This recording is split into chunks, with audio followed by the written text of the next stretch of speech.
예, 오늘 하루의 정치 뉴스 알아보고 분석해보는 뉴스 인앤아웃으로 오늘 신율의 뉴스 정면 승부 시작할 텐데요. 오늘도 YTN의 이우영 아나운서 함께하겠습니다. 어서 오십시오. 안녕하십니까, 이우영입니다. 예, 네. 비가 오는 길에 방송 오는 길에 비가 또 상당하더라고요. 네. 그래서 지금은 끝인 것 같아요. 잠깐. 네. 네. 근데 또 계속 비가 예보가 돼 있으니까 모레까지 온다고 그러고요. 계속해서 우산 챙겨 다니셔야 되지 않을까 싶습니다. 예, 우산 있어요? 우산 챙겨 왔죠. 네. 아, 우산 회사에는 안 두고 안 다니다 그랬죠. 제가 또 운전을 해서 다니다 보니까 네. 그냥 차 안에 넣어두는 편입니다. 아, 네. 그렇군요. 근데 네. 왜 가져왔어요? 그 중간중간 이제 저도 밥 먹으러 나가야 되니까요. 네. 따져서 미안합니다. 네네. 오늘 계속 이렇게 비가 오고 있어서 앞서서 이제 굿모닝 굿라이프의 클로징 곡에서도 이제 예. 비와 당신이란 노래 나왔는데 혹시 앵커께서는 어떤 노래 좋아하시나요? 저는요. 갑자기 그렇게 훅 들어오니까 내가 네. 잊어먹잖아요. 네. 무슨 노래 좋아하는지. 예. 아, 지금 내 얘기 기다리는 거예요? 네, 지금? 맞습니다. 네. 네. 그냥 넘어갑시다. 네, 알겠습니다. 네. 저도 비와 당신 좋아하고요. 주말에 이렇게 YTN 라디오에서 노래도 틀어드리고 있습니다. 뉴스 앤 뮤직도 계속해서 많은 맞아요. 청취 부탁드리겠습니다. 이번 주 일요일에도 제가 진행을 하니까 많은 청취 부탁드리고요. 또 그 목소리가 이게 음악 프로그램에 맞는 목소리예요. 감사합니다. 예, 진짜로. 네. YTN 라디오 유튜브에서도 들으실 수 있습니다. 좋아요와 구독 부탁드리고요. 신율의 뉴스 정면 승부는 좋아요와 댓글 부탁드리도록 하겠습니다. 내가 칭찬해 줬으니까 내일은 커피라도 하나 사가지고 오겠죠. 그죠? 네, 알겠습니다. 네. 자, 이제 오늘 하루에 또 정치권 소식, 정말 말도 많고 탈도 많은 우리나라 정치권 얘기를 해야 될 것 같은데 뭐부터 시작해 볼까요? 네, 말도 많고 탈도 많은 우리나라 정치권 이야기에 일본 이야기를 덧붙여 보도록 하겠습니다. 네. 후쿠시마 제1원자력발전소 오염수의 해양 방류가 하루 앞으로 다가왔습니다. 교도통신에 따르면 도쿄전력이 이르면 내일 오후 1시 방류를 시작하는 방향으로 조율하고 있다 이렇게 밝혔는데요. 우리나라 전국의 환경단체와 시민단체들이 전국 각지에서 일제히 반대의 목소리를 냈습니다. 이 소식부터 한번 살펴볼 텐데요. 먼저 전북환경운동연합이 오늘 기자회견을 열고 방사성 오염수 해양 투기는 인류가 경험해 본 적 없는 일이다. 해양 생태계와 인류에게 어떤 악영향을 미칠지 아무도 모른다라면서 생존권을 위협하는 행위다 이렇게 지적을 했고요. 민주당 충남도당도 충남도청에서 기자회견을 열고 이 해양 투기 반드시 막아야 한다라고 했습니다. 시민단체들은 오염수 방류에 과학적, 기술적 문제가 없다고 발표한 정부에 대해서도 비판의 목소리를 냈는데요.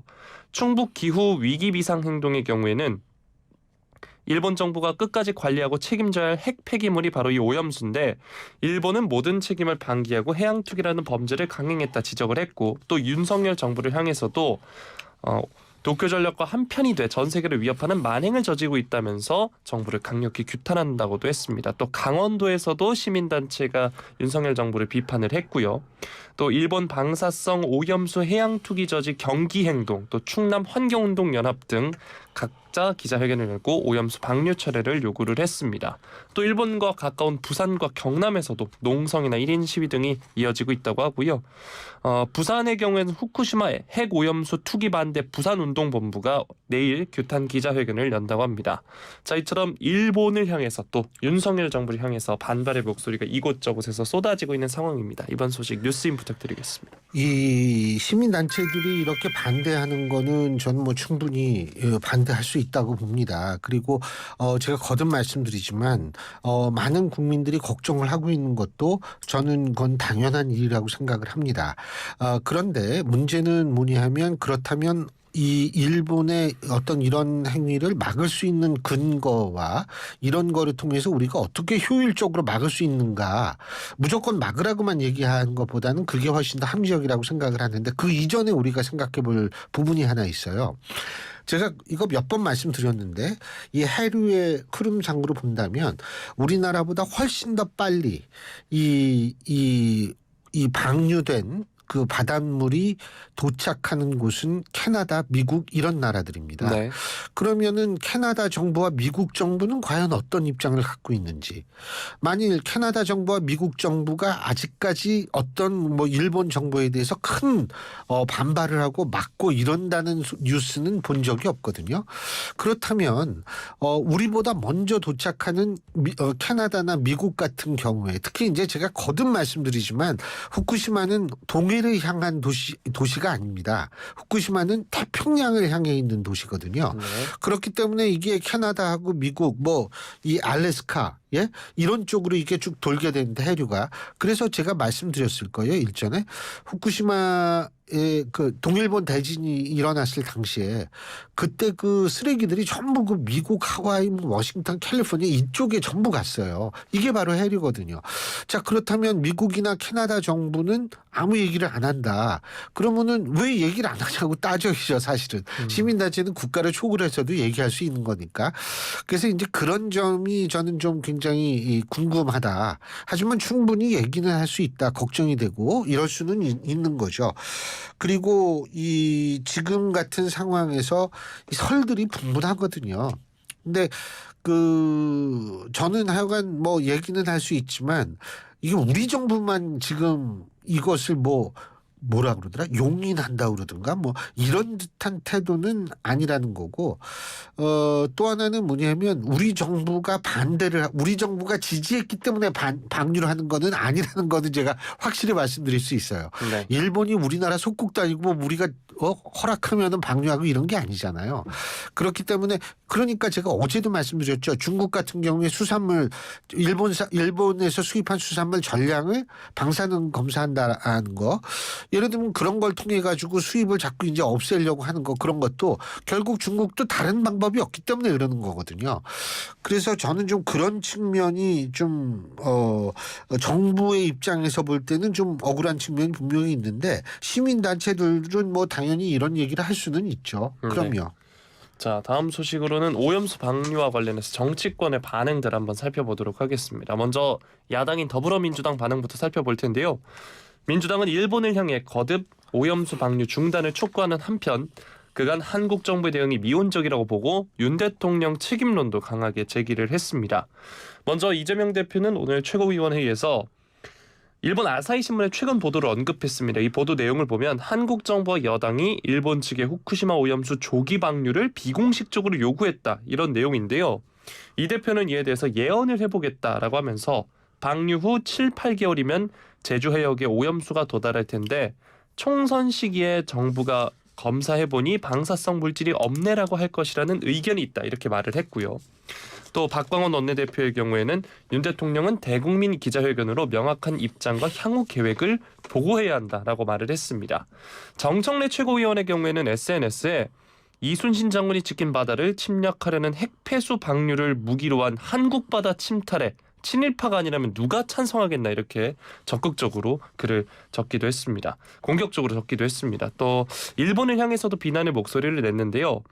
김영진 의원의 경우에는 CBS 라디오에서 원전 오염수는 태평양 연안국에 위협을 주는 제2차 태평양 전쟁이다. 이를 막지 않으면 그 위험을 방기하는 것이다, 이렇게 이야기를 했습니다. 이제 민주당이 최고 수위 여론전을 통해서 한일 양국의 정부를 압박한다는 계획인데요. 일단 오늘 오후에 국회 본관 앞에서 의원단, 보좌진, 당직자 등이 참석하는 촛불 집회를 연다고 하고 26일 광화문에서 시민사회단체와 결집해서 총집결대회까지 연다고 하는데요.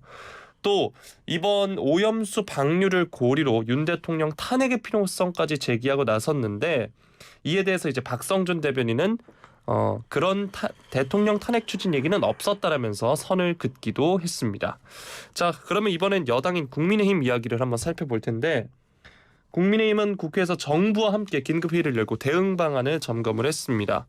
우리 바다 지키기 검증 태스크포스가 연 회의에는 윤재욱 원내대표를 비롯해서 성일종 태스크포스 위원장 등이 참석했고, 정부에서도 박구현 국무조정실 1차장을 비롯해서 박성훈 해양수산부 차관이 자리를 했는데요. 성 위원장은 이 자리에서 일본 정부가 국제사회와의 약속을 지키지 않는다면 절대 묵고하지 않을 것이다 라고 강조를 했고, 또 윤재욱 원내대표도 사소한 사안이라도 변동이 생긴다면 즉시 방류 중단을 요구해서 관철시키겠다라고 밝히기도 했습니다. 그러면서 민주당을 향해서는 근거도 없는 막연한 선동으로 위기에 처한 이재명 대표를 구하려는 거짓과 선동의 정치를 이제 내려놓으라고 비판을 했습니다. 박성훈 차관의 경우에는 방류가 되더라도 국민의 건강과 안전에 어떠한 영향도 가지 않을 것이라면서 수산물 관리, 바다 관리, 만전을 기하겠다라고 했는데요. 자, 민주당은 방류를 규탄하는 촛불 집회를 예고를 했고, 국민의힘은 야당을 겨냥해 공포 마케팅을 멈추라 이렇게 비판을 하고 있는 상황입니다. 양당의 주장은 어떻게 들으셨나요? 근데 아까 이재명 대표가 방류 후 7, 8개월이면 제주 해역에 오염수가 도달한다 이런 얘기를 한 게 맞습니까? 네, 그 보도에 나와 있습니다. 예, 네. 그렇다면은 저는 이런 얘기는 거의 처음 듣거든요. 네. 그러니까 해류의 흐름상으로 이렇게 되기가 굉장히 힘든데 이렇게 말씀하신 근거가 뭔지가 굉장히 궁금해집니다. 근데 이게 이재명 대표가 대한민국 제1야당의 대표이자 네. 동시에 압도적 입법 권력을 갖고 있는 정당의 대표이기 때문에 이 7, 8개월이면 제주 해역에 오염수가 도달한다라는 과학적 근거를 좀 밝혀주시면 사실은 오히려 여기에 대한 대비가 잘 될 수 있지 않겠어요? 근데 여태까지 제가 알기로는 해류상 이게 7, 8개월 후에 제주도에 온다라는 얘기는 전 거의 들어본 적이 없기 때문에 그런 점이 좀 굉장히 좀 궁금해지는 거는 사실이고요. 그리고 이 탄핵 아까 얘기했는데 그거는 김용민 의원 맞습니다. 얘기하는 거죠? 네. 예. 자신의 SNS에 그렇게 글을 작성을 했습니다. 네. 네. 근데 이제 그러고 나서 이제 박성준 대변인은 최고위원 회의에서 그런 얘기가 없었다 이 네. 얘기죠. 네. 이거는 사실 탄핵에 관련된 얘기는 민주당도 굉장히 속으로 놀랐을 거라는 생각이 듭니다. 탄핵은 어떤 방향으로 튈지 모르는 엄청난 정치적 비극입니다.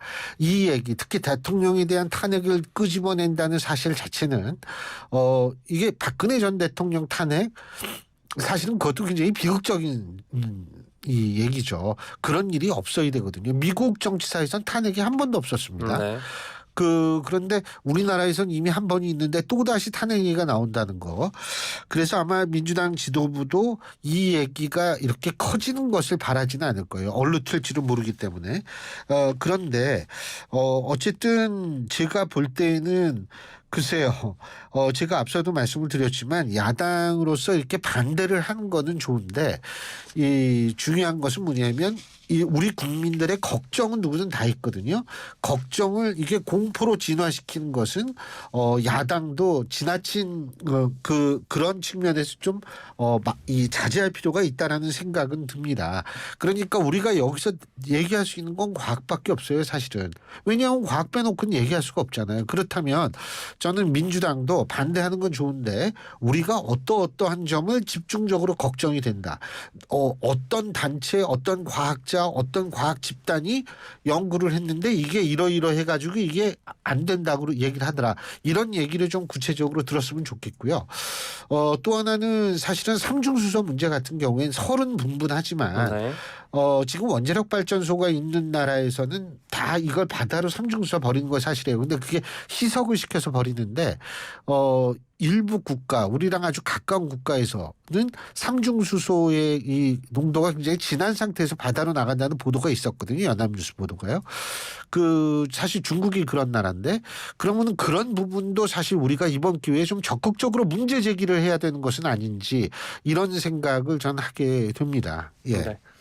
자, 그럼 이번엔 민주당 이재명 대표와 관련된 이야기를 한번 살펴보도록 하겠습니다. 이재명 대표에 대한 검찰의 9월 국회 영장 청구설이 나오고 있는데 당내 계파 갈등도 이제 가팔라지고 있다고 하는데요. 자, 친명계 최고위원들은 오늘 최고위원회의에서 일제히 검찰 수사를 비판을 했습니다. 어제 이제 이 대표를 향해서 검찰이 쌍방울그룹 대북 송금 의혹과 관련해서 제3자 뇌물 혐의로 입건하는 등 이 대표에 대한 영장 청구가 임박했다는 전망이 나오자 이재명 지키기에 나선 모습인데요. 정청래 최고위원은 야당 탄압, 정치 보복, 대선 경쟁자에 대한 탄압을 이쯤에서 멈추라라고 이야기를 했고 박찬대 최고위원의 경우에는 이렇게 털었는데도 나오는 물증이 없다면 결론은 검찰이 정말 무능하거나 이 대표가 원래 무죄인 것이다. 둘 중 하나다라고 이야기를 했습니다. 또 친명계 일각에선 이 대표 체포동의안이 국회에 제출될 경우에는 투표 거부로 응수하자는 방안까지 거론이 되고 있는데 이에 대해서 이제 비명계의 반발이 나왔거든요. 김종민 의원은 SBS 라디오에서 이에 대해서 이제 민주당이 총선을 하지 말자는 이야기다라면서 사실관계를 놓고 봐도 거부하는 게 불가능하다라고 반박을 했습니다. 또 어제 이제 옥중 공천 이야기도 드렸었는데요. 이 대표가 구속될 경우 옥중 공천을 할 것이라는 이야기가 나오는 데에서도 김종민 의원은 당 대표가 정치적 탄압이나 민주화 운동하다가 감옥에 들어간 게 아니고 법원 판결을 통해 구속됐는데 옥중 공천을 했던 사례가 있느냐라고 꼬집기도 했습니다. 그리고 고민정 최고위원의 경우에는 일단 한번 내뱉은 말에 대해서는 약속을 지키는 게 정치라는 점을 강조를 했습니다.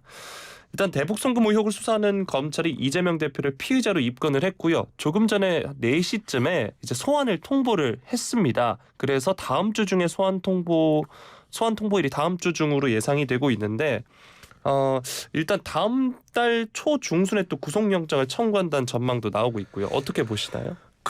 저는 뭐 이 사안이 어떻다 저떻다를 얘기할 입장도 아니고 검찰의 수사 내용을 그 단계를 제가 알 수가 없기 때문에 거기에 대해서는 제가 뭐라고 얘기할 수가 없겠습니다만 아까 말씀하신 부분 중에 이른바 뭐 투표를 거부하자 네. 이런 얘기도 나오는데 이게 왜 그러냐 하면 이게 사실은 투표 거부가 인위적 비회기 조성 다시 말해서 임시국회 좀 끊었다 가자 정기국회 넘어갈 때 이런 것보다는 저는 차라리 그게 낫다고 생각해요. 왜 그러냐 하면 이게 지금 그 인위적 비회기를 만들자는 얘기인데 사실은 국회라는 건 공적인 것을 논의하는 자리인데 이게 특정 정당의 어떤 당대표의 체포 동의안을 처리하기 위해서 회기는 조정할 수 있지만 그 회기의 조정의 이유는 특정 정당의 당대표의 체포 동의안 처리를 위해서 하는 것은 안 돼요. 저는 그거는 말이 안 된다고 생각하고 단지 이제 국민의 이익과 관련된 문제 때문에 회기를 조정하는 건 얼마든지 가능하죠. 그건 국회의 당연한 책무니까요. 근데 그런 측면에서 이 인위적 비회기 조정은 전 좀 문제가 있다고 생각하고요. 그래서 이제 투표 거부 얘기하는데 뭐 그럴 수 있죠. 이게 왜 그러냐면 투표 거부와 비회기의 인위적 비회기 조성 두 개의 공통점이 뭔지 아세요? 아니요. 체포 동의안 투표를 하지 않겠다는 얘기예요. 네. 네? 그러니까 이게 사실 고민은 돼요. 민주당이. 그거는 이해가 되거든요. 뭐냐면 체포 동의안을 예를 들면 가결시킨다라고 치면 예? 가결. 그러니까 체포를 해라 이렇게 한다면 뭐냐면 민주당은 불체포 특권 포기하는 전제로 정당한 영장 청구라는 저걸 전제로 뒀는데 그걸 가결시키면 지금 이재명 대표에 대한 영장 청구가 정당하다는 걸 스스로 인정하는 꼴이 돼버릴 수밖에 없고요. 이걸 부결시키면은 역시 그렇지. 약속도 안 지키고 정치 뭐 특권 포기 그거 쇼 아니야? 방탄 본능 나왔네. 뭐 이런 얘기 나올 수밖에 없고. 이러니까 이래저래 투표를 피하고 싶은 마음은 있고요. 또 하나는 뭐냐면 투표를 피하고 싶은 마음이 이 투표를 통해서 친명과 비명의 갈등이 가결이 되든 부결이 되든 그게 달할 가능성이 높아요. 그렇기 때문에 제가 볼 때에는 이래저래 이 투표를 좀 피하려고 생각을 하는 것 같은데 한 가지 제가 말씀드리고 싶은 건 체포동의안 안 넘어올 수도 있어요. 근데 이거 우리가 지금 넘어온다라는 가정하에서 말씀을 드리는 건데 그거는 뭐 검찰이 어느 정도 수사를 했고 어느 정도 확증을 갖고 있고 이거에 따라 다른 거기 때문에 시간을 두고 보면 되겠죠. 단 국회를 인위적으로 그러니까 민주당의 불편함을 피하기 위해서 회기를 조정하는 것 이거 반대고요. 한 가지만 더 말씀드리자면 나 비확 있다 나한테 영장 청구해라 그런 얘기를 하잖아요. 근데 이제 사실 민주당은 계속 얘기하는 것이 뭐냐면 정치검찰이다 이런 얘기하지 않습니까? 근데 뭐 정치검찰이다 아니다 난 전 이 얘기를 하는 것은 아니고 중요한 것은 비위기 때 나한테 영장 좀 쳐라고 얘기를 한다면 그래서 만약 검찰이 영장을 친다면 검찰은 정당의 요구에서 영장을 주는 거죠. 시기를 조절해 주는 거죠. 이것도 정치검찰 아닌가요? 이상입니다. 네. 자, 다음 소식으로 넘어가도록 하겠습니다. 대법원장 후보자 관련 소식인데 어제 이제 신임 대법원장 후보자 이균용 후보자 지명에 대해서 전해드렸는데 오늘 이 후보자가 기자들과 만났습니다. 오늘 오전 9시 27분쯤 김명수 대법원장 면담을 위해서 서울 서초구 대법원에 방문을 했는데 이 자리에서 최근 무너진 사법 신뢰와 재판의 권위를 회복해서 자유와 권리에 봉사하고 국민의 기대와 요구에 부응할 수 있는 국민의 눈높이에 맞는 바람직한 법안이 무엇인지에 대해서 끊임없이 성찰하겠다 이렇게 밝혔습니다. 또 아직은 후보자에 불과하고 국민의 대표기관인 국회 청문 과정과 인준동의 절차가 남아있기 때문에 더 이상 말씀드리는 것은 주제넘는 말이 되기 때문에 이 정도로 양해해 주길 바란다라면서 면담장으로 이동을 했습니다.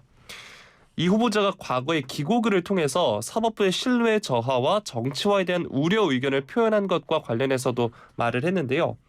그래서 나와 있다시피 그 이상 특별히 말씀드릴 게 없다라고 하면서 재판의 공정과 중립성은 어느 나라의 사법제도건 기본이기 때문에 더 이상 드릴 말씀이 없다라는 점을 말을 했습니다.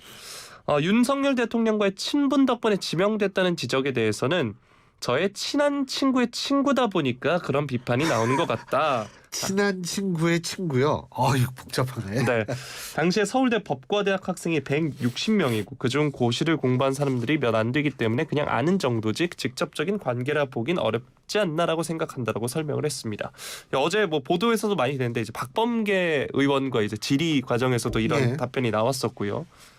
네, 청문회 준비팀이 과거와 같이 법원행정처 소속 부장판사 1명, 심의관급 판사 3명을 포함한 규모로 꾸려질 가능성이 크다고 하고요. 지금 이 후보자가 20일에 모친상을 당해서 이 점을 고려해서 대법원은 다음 주 중에 인사명령을 낼 예정이라고 합니다. 인사청문회를 통과를 하면 국회 본회의 임명동의안 표결을 거치게 되는데 재적의원 과반 출석, 그중 과반 동의를 얻어야 하는 상황입니다. 자, 대법원장 인사청문회에서도 여야가 뜨겁게 맞붙을 것으로 보입니다. 어제 후보자 지명 이후 오늘 이 후보자의 발언까지 어떻게 들으셨나요? 저는 사실 이 신임 대법원장 후보자예요. 이분은 진짜 내정자가 아니라 후보자입니다. 왜냐하면 인중청문 대상이기 때문에 이 국회 표결에서 만일 반대가 많으면 임명이 안 되는 거기 때문에 후보자거든요. 근데 다 맞는 얘기라고 생각을 하거든요. 사법의 정치화를 반대하고, 그리고 특히 이분은 SNS에 판사들이 왜 뭐 자기의 정치적 사안에 대해서 의견한 걸 아주 싫어한다고 얘기를 하거든요. 그 정도로 정치적 중립을 전 중요시하는 사람이다 이런 생각이 들고, 그런데 민주당이 어떻게 나올지는 모르죠. 단 제가 말씀드릴 수 있는 거는 과거의 사례로 봤을 때 대법원장의 인준 투표에 대해서 부결된 적은 단 한 번도 없어요. 그렇기 때문에 만일 이번에 민주당이 또 거부를 하고 부결을 시킨다면 제가 볼 땐 민주당도 정치적인 부담이 상당해질 가능성이 있어요. 이렇게 되면 이른바 역풍이 불 수가 있거든요. 총선을 앞둔 시점에. 아마 민주당이 본인들이 이 후보자에 대해서 어떻게 생각하느냐를 떠나서 총선을 생각하면 상당히 좀 신중해질 수밖에 없을 것이다. 이 말씀은 드릴 수 있습니다. 네.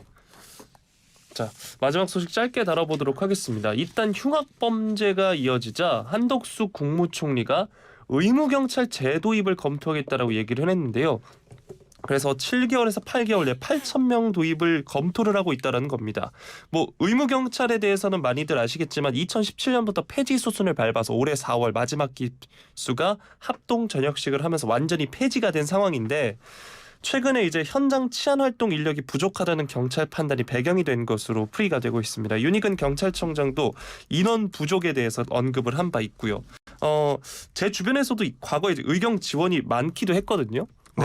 그때 의경이 있었죠. 네. 그리고 뭐 제가 축구를 좋아해서 그런지 아산 무궁화라는 팀도 있었습니다. 그래서 근데 이제 그런 팀들은 다 역사 속으로 사라진 상황인데, 이번에 이제 한 총리가 의경제도 제도입을 이제 검토한다라는 의견을 낸 건데 이에 대해서는 어떻게 들으셨나요?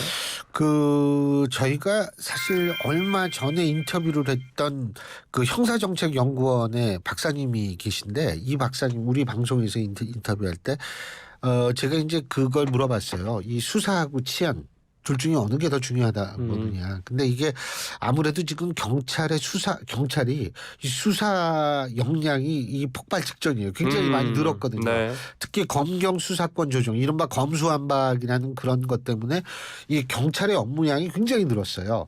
그래서 이게 수사하기도 지금 벅찬데, 사실 더 중요한 건 뭐냐면 수사보다는 먼저 치안을 확립하는 게 더 중요하다는 거예요. 그건 당연하겠죠. 네. 수사는 범행이 벌어진 다음에 하는 거고 네. 치안은 범행이 벌어지지 않게끔 미리 조치하는 거잖아요. 네.